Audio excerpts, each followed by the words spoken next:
الحمد لله رب العالمين الرحمن الرحيم مالك يوم الدين إياك نعبد وإياك نستعين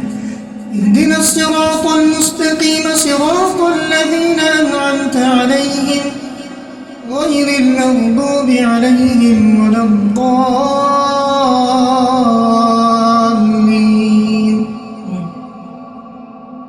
وليخشى الذين لو تركوا من خلفهم ذرية ضعافا خافوا عليهم فليتقوا الله وليقولوا قولا سديدا إن الذين يأكلون أموال اليتامى ظلما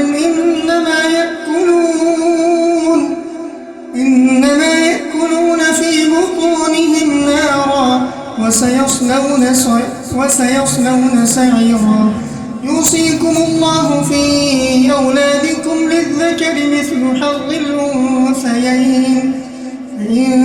كن نساء فوق 2 فلهن ثلثا ما ترك وإن كانت واحدة فلها النصف ولأبويه لكل واحد منهما السدس مما ترك إن كان له ولد فإن لم يكن له ولد وورثه أبواه فلأمه الثلث وإن كان له إخوة فلأمه السدس من بعد وصية يوصي بها أو دين آباؤكم وأبناؤكم لا تدرون أيهم أقرب لكم نفعا فريضة من الله إن الله كان عليما حكيما الله أكبر الله أكبر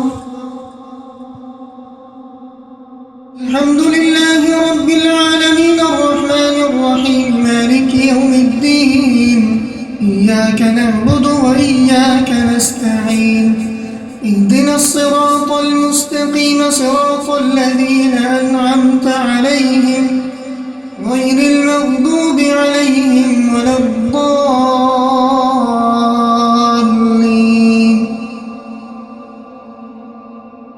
لكم نصف ما ترك أزواجكم إن لم يكن لهن ولد فإن كان لهن ولد فلكم الربع مما ترك من بعد وصية يوصين بها أو دين ولهن الربع مما تركتم إن لم يكن لكم ولد فإن كان لكم ولد فلهن الثمن مما تركتم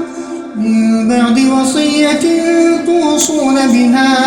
أو دين وإن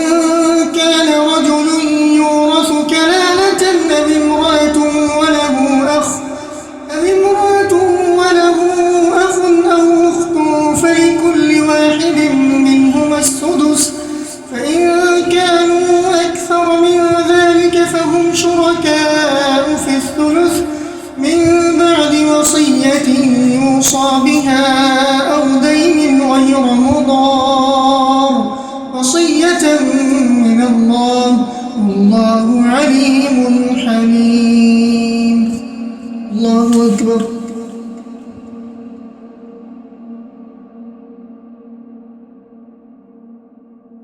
السلام عليكم ورحمة الله